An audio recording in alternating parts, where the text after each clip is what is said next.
Hey everyone, welcome back to my YouTube channel. In this video, we are going to study about the opioid analgesics. So before knowing about the opioid analgesics, we should know what analgesics actually are. So, the drugs that cure pain. अगर आप बिल्कुल layman language में देखें तो जो drugs pen cure करेंगी या फिर जिनको हम पेन किलर्स बोलते हैं वो होती हैं हमारी एनाल्जेसिक्स. जब भी हमें कहीं भी पेन होता है तो हम एक एनाल्जेसिक ड्रग ले लेते हैं, कोई सी भी, यानी कि कोई भी एक पेन किलर ले लेते हैं एंड वी फील रिलीफ. ठीक है. एंड ओपियोइड एनाल्जेसिक्स क्या हुई? फिर जो ड्रग्स ओपियोइड डेरिवेटिव्स होंगी वो ड्रग्स जो पेन रिलीव करेंगी, they are known as the opioid analgesics drugs. Now the state of relative insensitivity to the pain is described in analgesia. जो insensitivity we feel after taking any drug that is analgesic in nature actually is curing the analgesia. That is the state of relative insensitivity, which attributes to the enhanced capacity to tolerate pain that does not involve loss of consciousness. Okay, so analgesics are defined as the drugs which bring about the capability to produce analgesia in an individual, and the drugs that are inhibiting analgesia, ठीक है, are known as the analgesics. So now let's see the classification of analgesics. They may be narcotic or non-narcotic.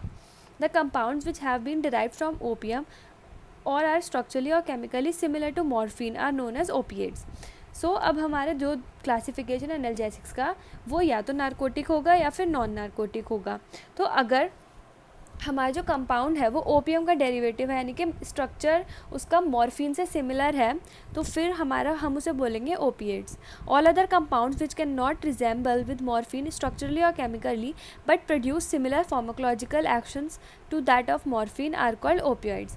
और अगर कोई और structure है जो actually morphine के structure से सिमिलर नहीं है पर फार्माकोलॉजिकल एक्शन उसका जो है वो similar to that of morphine है, तो हम उसे ओपियोइड बोलेंगे.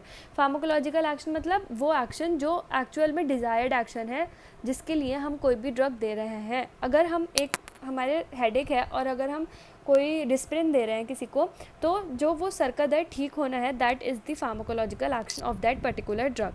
सो जो वैसी जो ड्रग्स होंगी जिनका structure will not be similar to that of morphine but they will be showing the similar pharmacological actions, they will be known as the opioids. Now, opioid analgesics produce their effects by interacting with specific receptors. Such receptors are called multiple receptors. जो opioid analgesics हैं वो कैसे act करते हैं हमारी body पे? They act on some receptors, और वो जो रिसेप्टर्स हैं वो एक्चुअल में are the multiple receptors. They are located in both peripheral as well as central nervous system. तो ये जो हमारे रिसेप्टर्स हैं ये पेरिफेरल नर्वस सिस्टम में भी लोकेटेड होंगे और सेंट्रल नर्वस सिस्टम में भी लोकेटेड होंगे. अब ये जो रिसेप्टर्स हैं they are known as mu, kappa and delta receptors. ये इनके इंडिविजुअल नेम्स हैं, you can write it below them. Now let's see the classification of opioid analgesics. अब हम मेडिसिनल केमिस्ट्री पढ़ रहे हैं तो हमें मेन चीज़ हमें पढ़नी है, that is the classification of these drugs. तो इसकी जो फर्स्ट कैटेगरी है is the morphine related derivatives. अब मॉर्फिन का structure, this is the structure of morphine, a general structure, जिसमें से this is the phenolic function and this is the alcoholic function. ठीक है.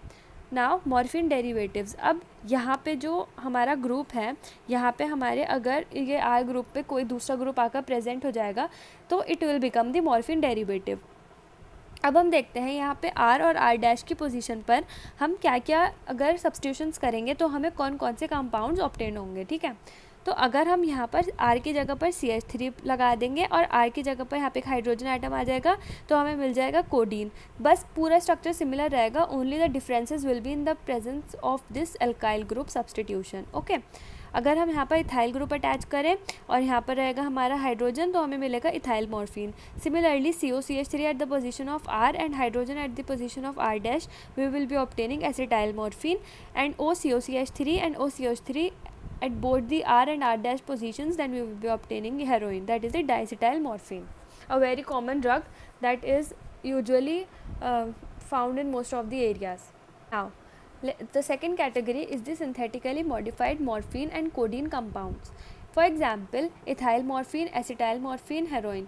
These are the examples of the synthetically modified morphine. मतलब जो actual में morphine है वो हमारा होता है एक organic compound, जो मतलब एक natural ड्रग है ये. ठीक है. जो हमें प्लांट से ऑब्टेन होगी.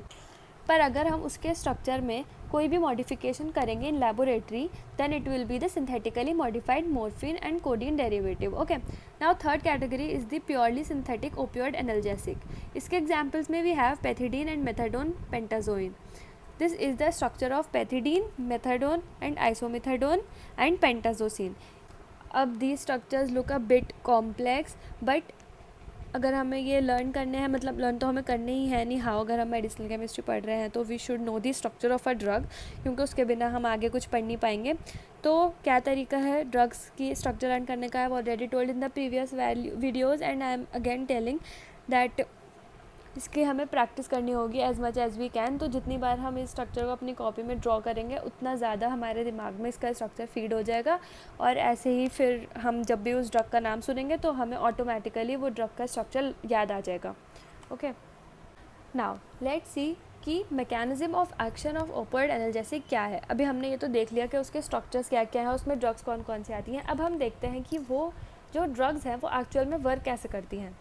सो opioid receptors are composed of 3 prominent parts.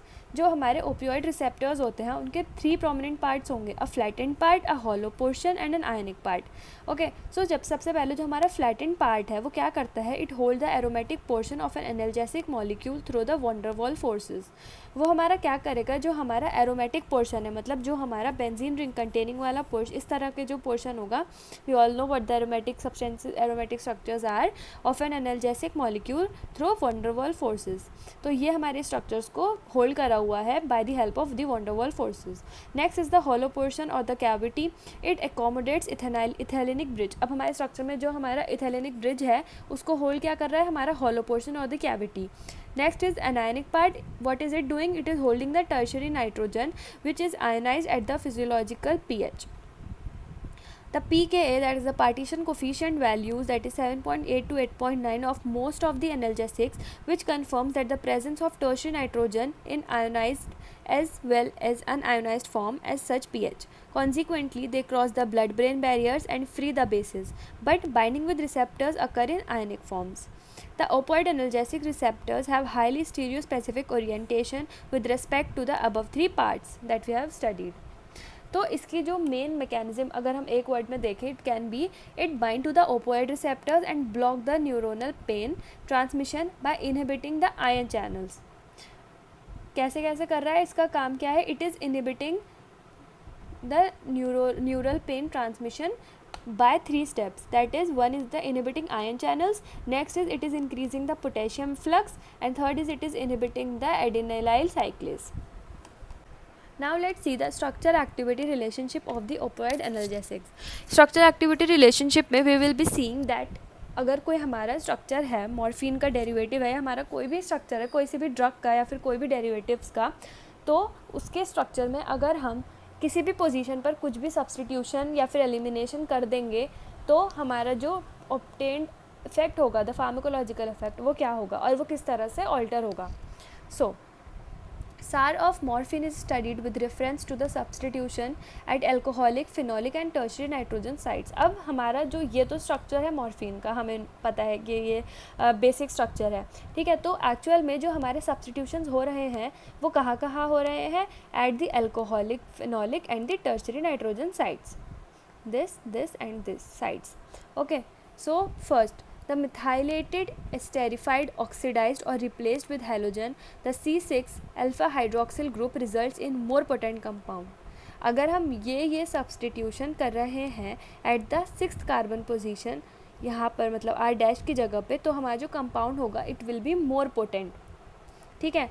For example codeine, chlormorphine, heroin etcetera. However toxicity also increases. The reduction catalytic hydrogenation at C7 और 8 leads to the formation of more potent precursors. C8 beta haloderivatives are more potent than morphine. The introduction of C14 hydroxyl group is more potent compound. तो यह कुछ substitutions अगर हम करेंगे तो it will be either increasing or decreasing the effect of the drug. Next is the bridging at C6, C14 through the ethylene linkage results in highly potent and potentially toxic compound.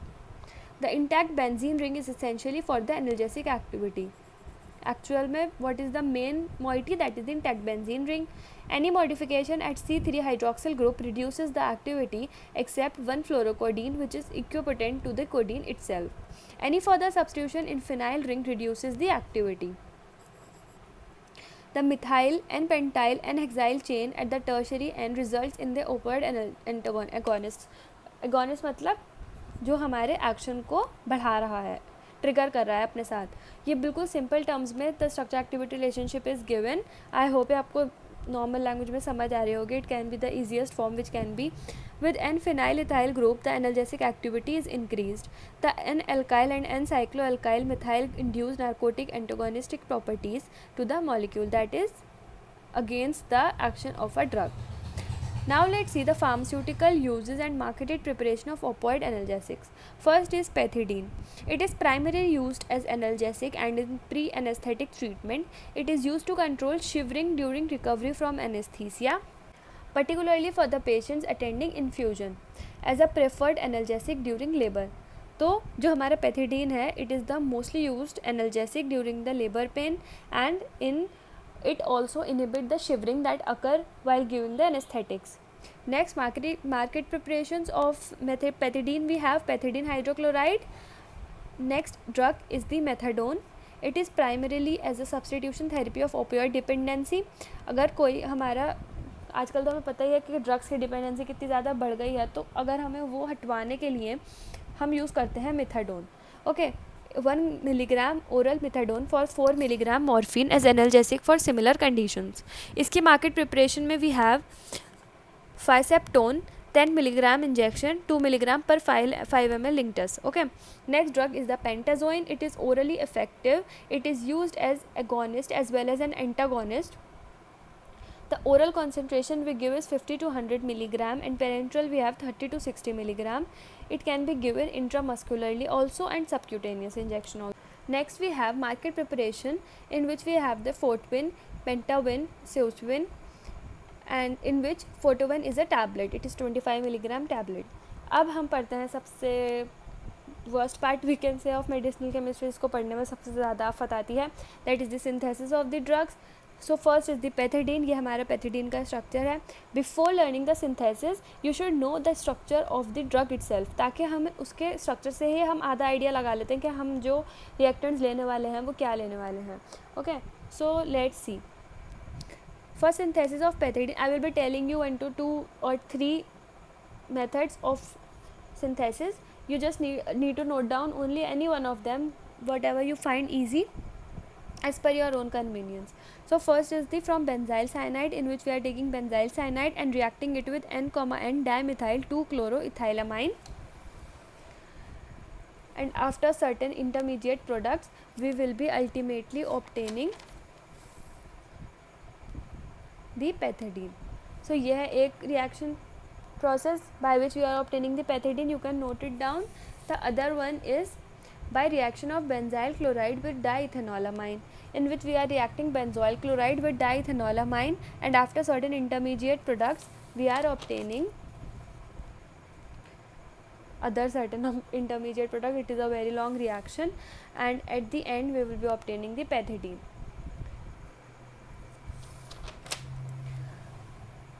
Now the third synthesis we can say, or the third method by obtaining the pethidine, it we have from benzylic acid itself, in which benzylic acid is esterified, and after certain intermediate products we are obtaining the pethidine.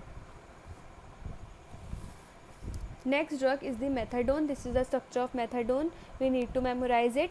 It is synthesized from diphenyl methyl cyanide when reacted with 2-chloro-2-methyl N, and dimethyl ethanamine, and this is the reaction, and ultimately we will be obtaining methadone. Next drug is the isomethadone, in which the reaction process is conducted, and similar to the methadone, at the end we will be obtaining isomethadone. Next drug is the pentazocine. You can note it down. This is the structure of pentazocine, and this is the reaction procedure in which we are obtaining it. So that is all for the opioid analgesics. I hope it is clear to you. We have covered the structure activity relationship the classification of the drugs, the synthesis of the drugs, the marketed preparations, and the concentration in which they are given.